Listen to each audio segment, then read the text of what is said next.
નમસ્કાર વિદ્યાર્થી મિત્રો, શ્રી વિદ્યા વિહાર પ્રાથમિક શાળા ઓનલાઈન એજ્યુકેશનમાં તમારું સ્વાગત છે. ધોરણ 8 વિષય વિજ્ઞાન અને ટેકનોલોજી પાઠ નંબર 1 પાક ઉત્પાદન અને વ્યવસ્થાપન વિશે આપણે સમજૂતી મેળવશું. પાઠ 1 પાક ઉત્પાદન અને વ્યવસ્થાપન. તો સૌપ્રથમ આપણે પાકની વ્યાખ્યા જોઈશું. પાક એટલે શું? તો જોઈએ વ્યાખ્યા. જ્યારે કોઈ એક જ પ્રકારના છોડને કોઈ સ્થાન પર મોટી માત્રામાં ઉછેરવામાં આવે તો તેને પાક કહે છે. ઉદાહરણ તરીકે અનાજ, કઠોળ, શાકભાજી અને ફળ. કોઈ ખેતર હોય અને મોટી જગ્યા હોય, એમાં કોઈ એક છોડ ઉગાડવામાં આવે મોટી માત્રામાં તો તેને શું કહેવામાં આવે છે? પાક કહે છે. પાકમાં ઘણા પ્રકાર હોય, અનાજ પણ હોય, કઠોળ પણ હોય, શાકભાજી પણ હોય અને ફળ પણ હોય. હવે પાકની હિસાબે આપણે જોઈએ તો પાક બે પ્રકારના હોય છે. એક છે ખરીફ પાક અને બીજું છે રવિ પાક. તો જોઈએ ખરીફ પાક એટલે શું અને રવિ પાક એટલે શું. તો ખરીફ પાકમાં પહેલો મુદ્દો, વરસાદની ઋતુમાં રોપવામાં આવે છે. જે ખરીફ પાક છે એ વરસાદની ઋતુમાં એટલે કે ચોમાસામાં રોપવામાં આવે છે. જ્યારે રવિ પાક છે શિયાળામાં રોપવામાં આવે છે. રવિ પાક છે એ ઠંડી એટલે કે શિયાળામાં રોપવામાં આવે છે. ખરીફ પાકમાં બીજો પોઈન્ટ, એના ઉદાહરણ છે ડાંગર, મકાઈ, મગફળી અને કપાસ. જ્યારે રવિ પાકના ઉદાહરણ છે ઘઉં, ચણા, વટાણા અને રાઈ. ખરીફ પાકનો સમયગાળો શું છે? તો પોઈન્ટ નંબર 3, જૂનથી સપ્ટેમ્બરના સમયગાળા દરમિયાન લેવામાં આવે છે. જ્યારે રવિ પાક છે એ ઓક્ટોબરથી માર્ચના સમયગાળા દરમિયાન લેવામાં આવે છે. તો પાકના મુખ્ય બે પ્રકાર છે, ખરીફ પાક અને રવિ પાક. ખરીફ પાક છે એ વરસાદની ઋતુમાં રોપવામાં આવે છે, જ્યારે રવિ પાક છે એ શિયાળામાં રોપવામાં આવે છે. ખરીફ પાકના ઉદાહરણ છે ડાંગર, મકાઈ, મગફળી અને કપાસ. જ્યારે રવિ પાકના ઉદાહરણ છે ઘઉં, ચણા, વટાણા અને રાઈ. ખરીફ પાકનો સમયગાળો છે જૂનથી સપ્ટેમ્બર, જ્યારે રવિ પાકનો સમયગાળો છે ઓક્ટોબરથી માર્ચ. ત્યારબાદ છે પાક ઉત્પાદનની મૂળભૂત પદ્ધતિઓ. જે આપણે પાક લઈએ છીએ એ કુલ 7 તબક્કાઓમાંથી પસાર થાય છે, એટલે કે કુલ 7 પદ્ધતિઓ છે. તો જોઈએ, પહેલી પદ્ધતિ છે ભૂમિને તૈયાર કરવી. સૌપ્રથમ પહેલો પોઈન્ટ આવે, પહેલો તબક્કો છે ભૂમિ, એટલે કે જમીનને ખેડીને તૈયાર કરવામાં આવે છે. આ પહેલો તબક્કો છે પાક ઉત્પાદનનો. બીજો તબક્કો છે રોપણી. રોપણી એટલે વાવણી. ભૂમિ તૈયાર થઈ જાય ખેતર ખેડીને, ત્યારબાદ બીજો તબક્કો હોય છે રોપણી, એટલે કે બીજ વાવવાની પ્રક્રિયા. ખેડૂત છે ભૂમિ તૈયાર થાય એટલે બીજો તબક્કો આવે વાવણી કરવા, એટલે કે બીજ રોપવાની. ત્રીજી તબક્કો છે કુદરતી અને કૃત્રિમ ખાતર આપવું. જ્યારે વાવણી થઈ જાય, બીજ રોપણી થાય પછી ખેડૂત છે એ બે પ્રકારના ખાતર નાખે છે, એક તો કુદરતી અને બીજું છે કૃત્રિમ. તેની વિશે આપણે આગળ ચર્ચા કરશું. નંબર 4, સિંચાઈ. ખાતર નખાઈ જાય ત્યારબાદ બીજને પાણી પૂરી પાડવાની વ્યવસ્થા કરવામાં આવે છે. સિંચાઈમાં પણ બે પદ્ધતિઓ છે, પરંપરાગત અને આધુનિક. તેની પણ આપણે આગળ ચર્ચા કરશું. પાંચમો તબક્કો છે નીંદણથી રક્ષણ. ત્યારબાદ સિંચાઈ પૂરી થઈ જાય એટલે પાકની સાથે બિનજરૂરી ઘાસ ઉગી નીકળે, જેને નીંદણ કહેવામાં આવે છે. અને નીંદણથી રક્ષણ એ પાંચમો તબક્કો છે. નીંદણથી રક્ષણ માટે છે રાસાયણિક દવાનો છંટકાવ કરવામાં આવે છે. છઠ્ઠો તબક્કો છે લણણી. પાક જ્યારે પરિપૂર્ણ થઈ જાય ત્યારે તેને લણણી એટલે કે કાપવાની ક્રિયા કરવામાં આવે છે, એટલે કે પાક લેવાની ક્રિયાને લણણી કહેવામાં આવે છે. સાતમો તબક્કો છે સંગ્રહ. હવે પાક લઈ લે એટલે છેલ્લો તબક્કો આવે છે સંગ્રહ, એટલે કે વ્યવસ્થા કરવી, એને સંગ્રહ કરવો, એટલે મેનેજમેન્ટ, એટલે કે ગોદામમાં જઈને એને સંગ્રહ કરવામાં આવે છે. તો આ કુલ 7 તબક્કાઓમાંથી છે એ પાક ઉત્પાદનની પદ્ધતિઓ છે. એમાં પહેલું છે ભૂમિને તૈયાર કરવી, બીજું છે રોપણી એટલે કે વાવણી, ત્રીજો કુદરતી અને કૃત્રિમ ખાતર આપવું, નંબર 4 સિંચાઈ, 5 નીંદણથી રક્ષણ, 6 લણણી અને 7 સંગ્રહ. તો આ 7 તબક્કાઓને યાદ રાખવા માટે એક સરસ મજાનું સૂત્ર અહીંયા આપવામાં આવ્યું છે, જે તમને હું દ્રશ્ય બતાવું છું. ભુવા, કુશી, નીલસ. આને યાદ રાખવા માટે, આ 7 તબક્કાઓને યાદ રાખવા માટે એક સરસ મજાનું સૂત્ર છે, ભુવા, કુશી, નીલસ. તો આ 7 તબક્કાઓનો પહેલો અક્ષર છે એ આ સૂત્રમાં વર્ણી લેવામાં આવ્યો છે.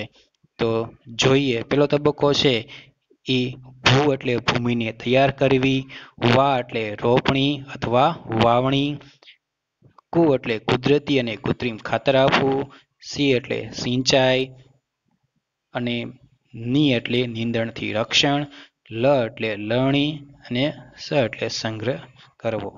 તો ભુવા, કુશી, નીલસ દ્વારા 7 પદ્ધતિઓ આપણે સરળતાથી યાદ રાખી શકાય છે.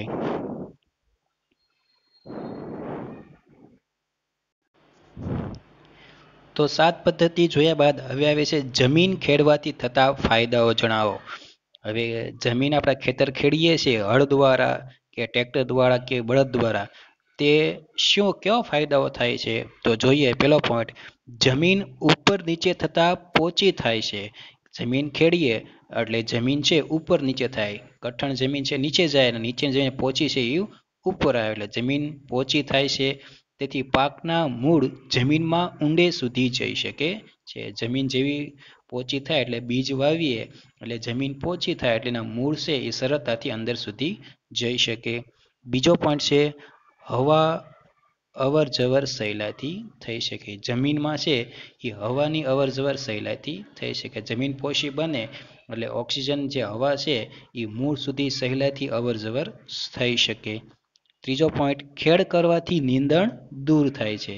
જમીનની આપણે ખેડ કરીએ તો બિનજરૂરી જે પાક સાથે ઘાસ ઉગી નીકળે છે તે પણ દૂર થાય છે. આગળનો પોઈન્ટ, જમીનમાં નાખેલ ખાતર સારી રીતે મિશ્રણ થાય છે. પાકમાં જે આપણે રાસાયણિક કે કુદરતી ખાતર નાખ્યું છે તે જમીન ખેડવાથી છે સરળતાથી માટી સાથે છે મિશ્રણ થઈ જાય છે. આગળનો પોઈન્ટ, જમીનની ભેજ ધારણ શક્તિ વધે છે. જમીન ખેડવાથી જમીનની ભેજ એટલે કે પાણી સંગ્રહ કરવાની ક્ષમતામાં શું થાય છે? વધારો થાય છે. આગળનો પોઈન્ટ, પોચી જમીન વાવણી માટે અનુકૂળ બને છે. હવે પોચી જમીન હોય એમાં સરળતાથી બીજની રોપણી જલ્દી થઈ જાય, એટલે જમીન ખેડવાથી બીજની વાવણી પણ સરળતાથી કરી શકાય છે, એટલે કે જમીનની વાવણી માટે અનુકૂળ છે. તો આ હતા જમીન ખેડવાથી થતા ફાયદાઓ. ત્યારબાદ હળના ઉપયોગ જોઈએ, તો હળના ઉપયોગ શું છે? તો પેલો મુખ્ય ઉપયોગ જમીન ખેડવા. પહેલો ઉપયોગ છે હળનો ઉપયોગ છે જે ખેતર છે એની જમીનને ખેડવા માટે. બીજો પોઈન્ટ છે જમીનમાં ખાતરનું મિશ્રણ વ્યવસ્થિત કરવા. આપણે જે ખાતર નાખ્યું છે એને હળ દ્વારા છે એ ખાતરને વ્યવસ્થિત મિશ્રણ કરી શકાય. ત્રીજો પોઈન્ટ, હળ ફેરવાથી જમીનમાં ઉગેલું નીંદણ શું થાય છે? દૂર થાય. જે આપણે આગળ વાત કરીએ કે બિનજરૂરી ઘાસ છે એ પણ દૂર થાય છે. આગળનો પોઈન્ટ, કઠણ કે પડતર જમીનને ખેડવાથી ઢેફા ભાંગી જાય છે તથા સમતલ બને છે. હવે હળનો ઉપયોગ કરવાથી જે જમીન કઠણ કે પડતર છે બિનજરૂરી, એના ઢેફા છે એ ભાંગી જાય અને એકદમ જમીન સમતલ એટલે કે સપાટ છે એ બને છે. તો આ હતા હળના ઉપયોગો. ત્યારબાદ જોઈએ આગળનો પ્રશ્ન, તો કુદરતી ખાતર અને કૃત્રિમ ખાતરના નામ જણાવો. હવે કુદરતી ખાતરના નામ અને કૃત્રિમ ખાતરના નામ વિશે આપણે ચર્ચા કરશું. તો પહેલા જોઈએ કુદરતી ખાતર. તો વિદ્યાર્થી મિત્રો, કુદરતી ખાતર છે એ ખેતરમાં કે આપણી ઘરની આસપાસ બને છે, જ્યારે કૃત્રિમ ખાતર છે એ રાસાયણિક પ્રક્રિયા દ્વારા કારખાનામાં બનાવવામાં આવે છે. એની ચર્ચા આપણે તફાવતમાં આગળ કરીશું. તો જોઈએ નામોમાં, કુદરતી ખાતરમાં પહેલું છે સાણિયું ખાતર. પ્રાણીઓના જે સાણ હોય, મળમૂત્ર, એમાંથી આ સાણિયું ખાતર બનાવવામાં આવે છે. બીજું છે કમ્પોસ્ટ ખાતર તથા વર્મી કમ્પોસ્ટ ખાતર, જેને આપણે અળસિયાનું ખાતર તરીકે પણ ઓળખીએ છીએ. ત્રીજું છે લીલો પડવાશ, આપણે એક કુદરતી ખાતર છે. નંબર 4, ખોળનું ખાતર. ખોળ એટલે કે કપાસિયાનો પણ ખોળ અને સિંગની ફોતરીનો પણ ખોળ આવે. પાંચમું, ગોબર ગેસ પ્લાન્ટમાંથી મળતું ખાતર, જે આપણે ગામડામાં જે બધો કચરો હોય છે, પછી સાણ હોય, કોઈ રોજિંદો કચરો હોય, એને પ્લાન્ટમાં નાખીને ગોબર ગેસ મેળવવામાં આવે અને અંતે જે આપણને પ્લાન્ટમાં મળે તે એમાં ગોબર ગેસ પ્લાન્ટમાંથી મળતું ખાતર હોય છે. તો આ હતા કુદરતી ખાતર, છાણિયું ખાતર, કમ્પોસ્ટ કે વર્મી કમ્પોસ્ટ ખાતર, લીલો પડવાશ, ખોળનું ખાતર કે ગોબર ગેસ પ્લાન્ટમાંથી મળતું ખાતર. આ બધા કુદરતી ખાતર છે. ત્યારબાદ કૃત્રિમ ખાતર જોઈએ તો પેલું યુરિયા, આ બધા ખાતર છે એ કારખાનામાં બનાવવામાં આવે છે. તો પેલું યુરિયા, બીજું એમોનિયમ સલ્ફેટ, ત્રીજું સુપર ફોસ્ફેટ, નંબર 4 ડાય એમોનિયમ ફોસ્ફેટ એટલે કે ડીએપી. આ ડીએપી નામ પણ યાદ રાખવાનું છે. ડીએપી નું પૂરું નામ શું છે? તો ડાય એમોનિયમ ફોસ્ફેટ. નંબર 5 પોટાશ અને છેલ્લું ખાતર છે છઠ્ઠું એનપીકે, નાઇટ્રોજન, પોટેશિયમ અને ફોસ્ફરસ, એનપીકે ખાતર. તો આ હતા કુદરતી અને કૃત્રિમ ખાતરના નામ. ત્યારબાદ કુદરતી ખાતરના ફાયદા જણાવો. હવે ખાતરના ફાયદા શું છે તે પણ કુદરતી ખાતરના ફાયદા શું છે. તો ખેતરમાં કુદરતી ખાતર નાખીએ તો કેવા કેવા ફાયદાઓ થાય તો તેના વિશે માહિતી મેળવીએ. તો પહેલો પોઈન્ટ છે જમીનનું બંધારણ સુધરે છે. કુદરતી ખાતર નાખીએ તો જમીનનું જે માળખું છે તેમાં સુધારો થાય છે, એટલે કે સુધરે છે. બીજું છે જમીનની જળ સંગ્રહ ક્ષમતામાં વધારો થાય છે. આ કુદરતી ખાતર છે એ આપણે ખેતરમાં નાખીએ તો પાણીનો સંગ્રહની ક્ષમતામાં વધારો થાય, એટલે કે વધારે પ્રમાણમાં પાણીનો સંગ્રહ કરે છે. ત્રીજો પોઈન્ટ છે પાકને બધા પોષક તત્વો મળે છે. કારણ કે આમાં કોઈ રાસાયણિક કે કેમિકલ હોતું નથી, એટલે પાકને બધા પ્રકારના પોષક તત્વો છે એ આમાં મળી રહે છે. આગળનો પોઈન્ટ જમીન છિદ્રાળુ બને છે, જેનાથી વાયુ વિનિમય એટલે કે હવાની અવર જવર સરળતાથી રહે છે. ખાતર નાખીએ કુદરતી તો જમીન છે એ છિદ્રાળુ બને, એટલે કે કઠણ છે એ છિદ્રાળુ બને, જેનાથી હવાની અવર જવર છે એ સહેલાઈથી મળી રહે. આગળનો પોઈન્ટ છે ફાયદાકારક સૂક્ષ્મ જીવોમાં વધારો કરે છે. કુદરતી ખાતર નાખીએ તો એમાં જે છાણિયા ખાતરમાં નાના નાના સૂક્ષ્મ જીવો છે એ ખેતરમાં વધે છે અને પાક માટે સારું હોય છે. આગળનો પોઈન્ટ આ ખાતરની અસર લાંબા સમય સુધી રહે છે, તેથી તેને વારંવાર નાખવું પડતું નથી.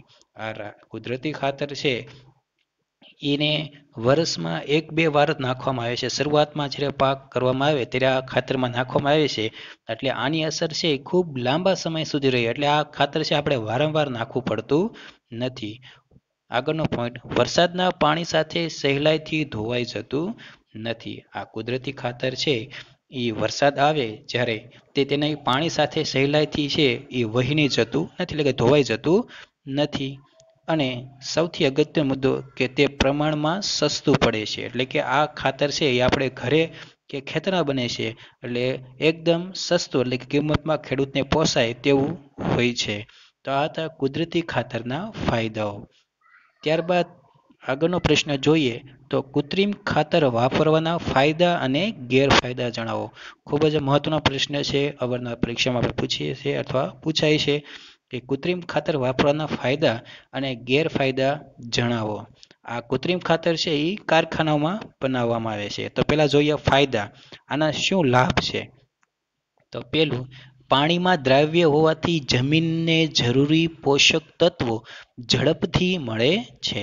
આ કૃત્રિમ ખાતર છે એ પાણીમાં સરળતાથી જલ્દી ભળી જાય છે, એની સાથે ભળી જાય છે, એટલે જમીનને જરૂરી પોષક તત્વો છે ખૂબ ઝડપથી મળે છે. જ્યારે એલું કુદરતી ખાતર છે એને પીગળતા બહુ વાર લાગે, એટલે પોષક તત્વો ખૂબ ઓછા મળે.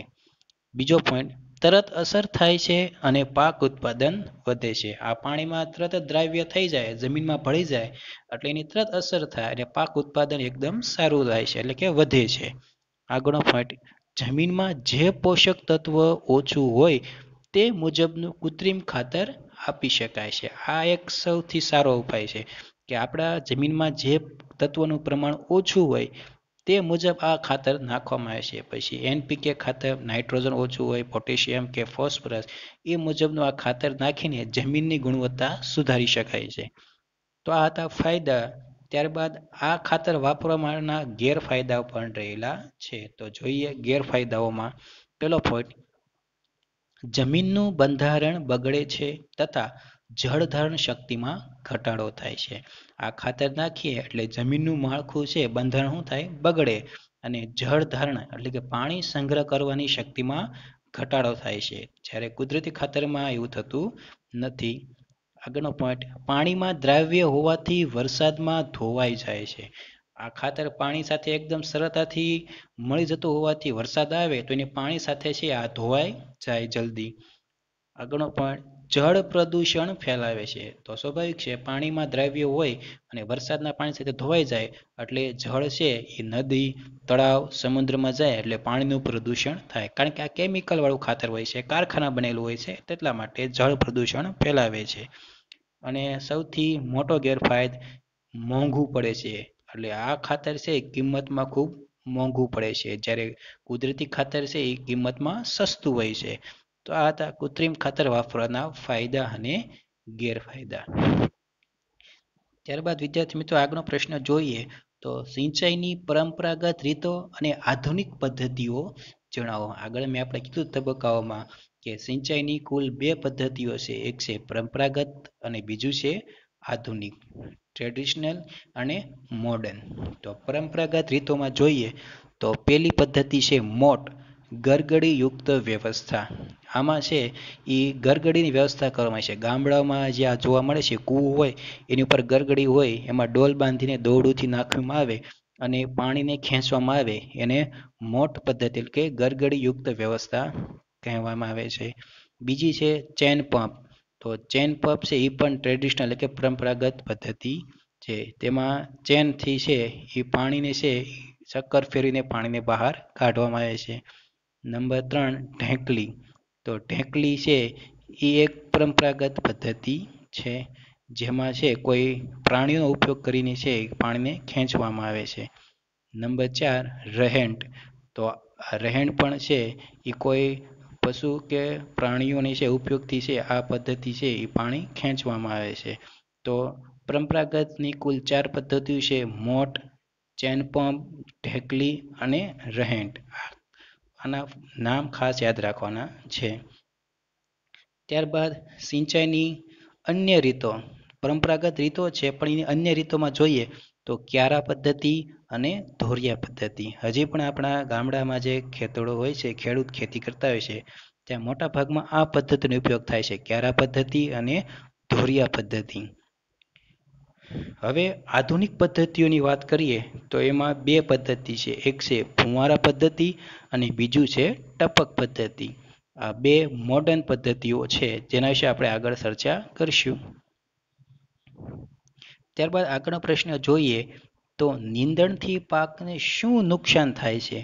નીંદણ દૂર કરવા માટે કયા કયા ઉપાયો કરવામાં આવે છે? જે પાકની સાથે બિનજરૂરી જે ઘાસ ઉગી નીકળે તો આ ઘાસ પાકને શું નુકસાન કરે છે અને એને દૂર કરવું હોય તો કેવા કેવા ઉપાય કરવામાં આવે છે? તો પહેલો પોઈન્ટ જોઈએ તો પાકની સાથે ઉગી નીકળતી બિનજરૂરી વનસ્પતિને નીંદણ કહે છે. આની વ્યાખ્યા પણ છે, અગાઉ પણ કીધું કે આપણો જે મુખ્ય પાક છે એની સાથે જે બિનજરૂરી વનસ્પતિ ઉગી નીકળે તેને નીંદણ કહે છે. બીજો પોઈન્ટ, નીંદણ પાકને મળતા પોષક તત્વોમાં ભાગ પડાવે છે. આ જે બિનજરૂરી ઘાસ છે એ આપણા જે મુખ્ય પાકને જે પોષક તત્વો મળે એની સાથે પાણી, ખાતર, સૂર્યપ્રકાશ આ બધેમાં છે એ ભાગ પડાવતી હોય છે. આગળનો પોઈન્ટ, પાકને મળતા પાણી અને સૂર્યપ્રકાશમાં પણ ભાગ પડાવે. માત્ર પોષક તત્વો નહીં, પાણી અને સૂર્યપ્રકાશમાં પણ નીંદણ છે એ ભાગ પડાવે છે. આથી મુખ્ય પાક કેવો થાય છે?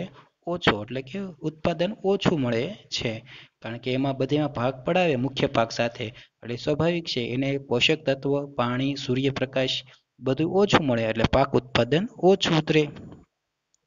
હવે નીંદણ દૂર કરવાના ઉપાયો કયા છે? હવે આ જે બિનજરૂરી જે ઘાસ છે એને દૂર કરવું હોય તો કેવા ઉપાય કરવા જોઈએ? તો પહેલો પોઈન્ટ છે ખુરપી, કોદાળી જેવા સાધનો વડે નીંદણ દૂર કરી શકાય છે. ખુરપી, કોદાળી જેવા સાધન હોય છે તેનાથી નીંદણ છે એને કાપી શકાય એટલે કે દૂર કરી શકાય છે. બીજું, દાંતી વડે આંતરખેડ કરવાથી નીંદણ દૂર કરી શકાય છે. દાંતી એટલે કે જે ટ્રેક્ટરમાં દાંતી આવે તેના વડે ખેડ કરવાથી પણ નીંદણ છે એ દૂર કરી શકાય. આગળનો પોઈન્ટ 2 અને 4D આ એક રાસાયણિક છે જે દવા તરીકે ઓળખવામાં આવે છે. દવાનો છંટકાવ કરવામાં આવે છે. નીંદણનાશક દવાઓ છે 2 અને 4D જેવા નીંદણનાશક રસાયણના ઉપયોગથી નીંદણ દૂર કરી શકાય છે. આ 2 અને 4D છે એ નીંદણનાશક રસાયણ છે. એને દવા છાંટવાના પંપમાં પાણી સાથે મિશ્રણ કરીને નીંદણ ઉપર છંટકાવ કરવાથી નીંદણ દૂર કરી શકાય છે. તો આ હતા નીંદણ દૂર કરવાના ઉપાયો.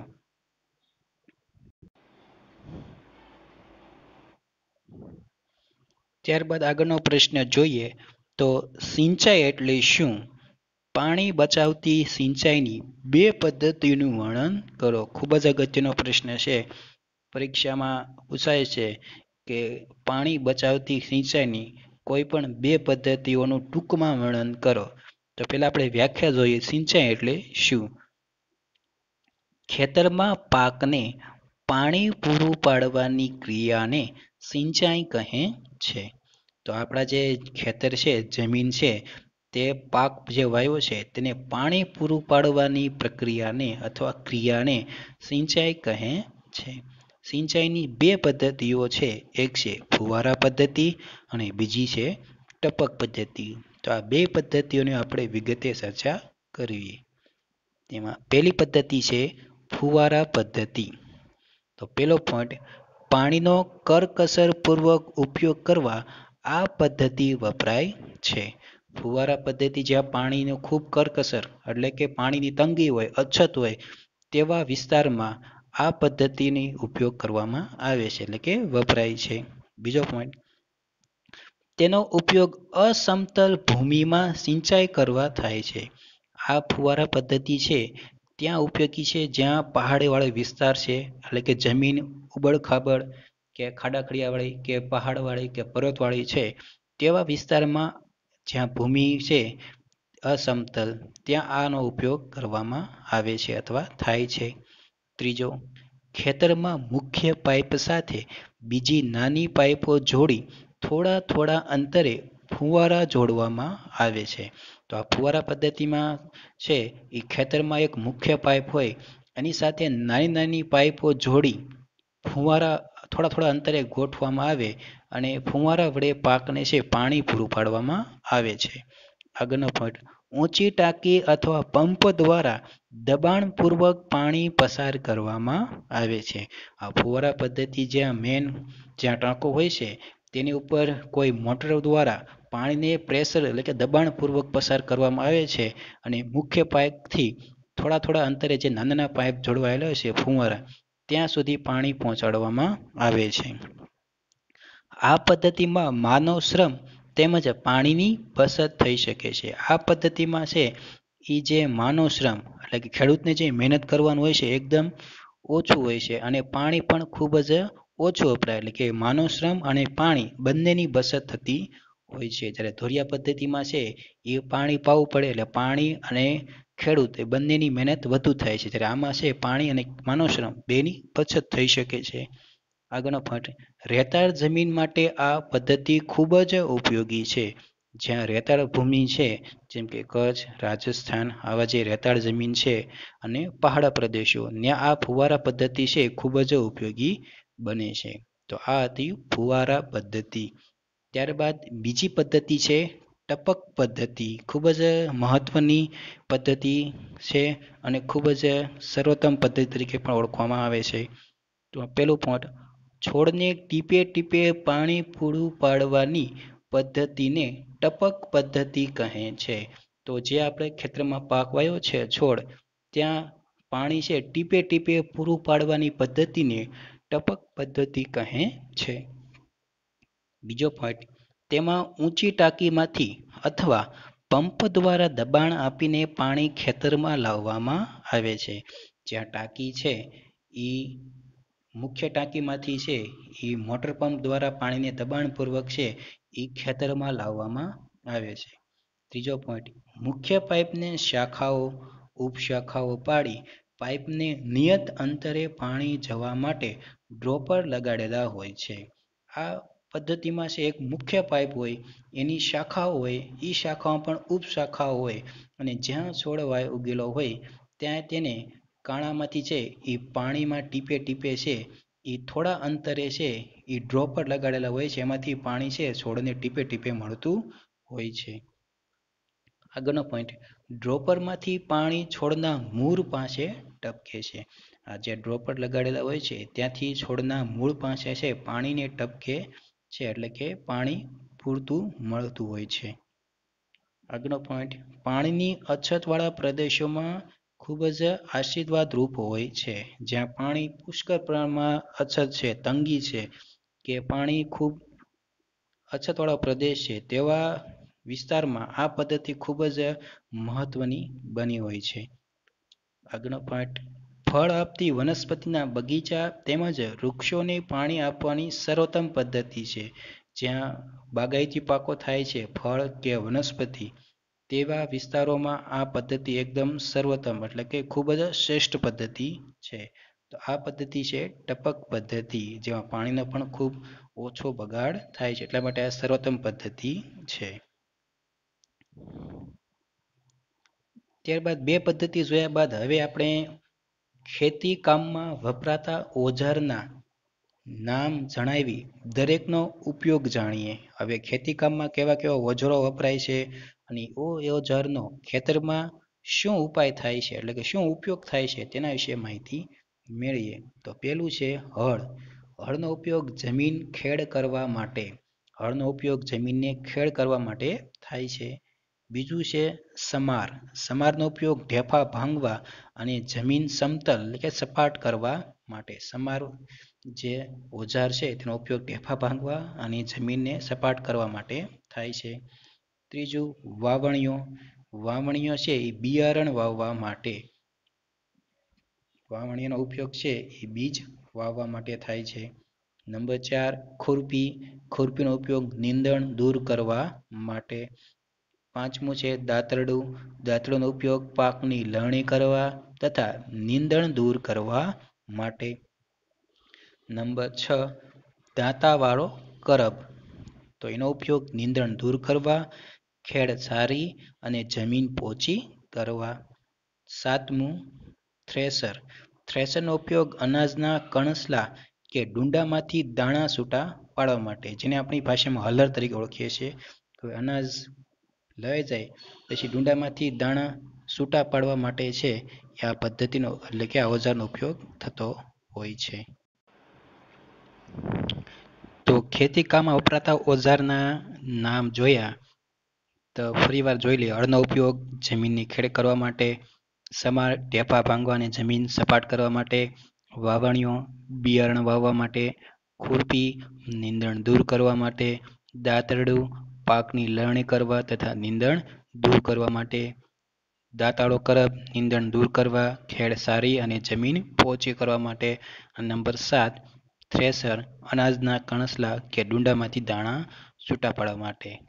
તો વિદ્યાર્થી મિત્રો, આજ માટે એટલો પાઠ આપણે રાખશું. બાકીનો પાઠ છે એ આપણા નેક્સ્ટ પીડીએફ એટલે કે આવતા વીકમાં આપણે તેના અગત્યનો ભાગ છે એના વિશે ચર્ચા કરશું. ત્યાં સુધી છે સ્ટે હોમ, સ્ટે સેફ. ઘરે રહો અને સુરક્ષિત રહો. આભાર. ધન્યવાદ.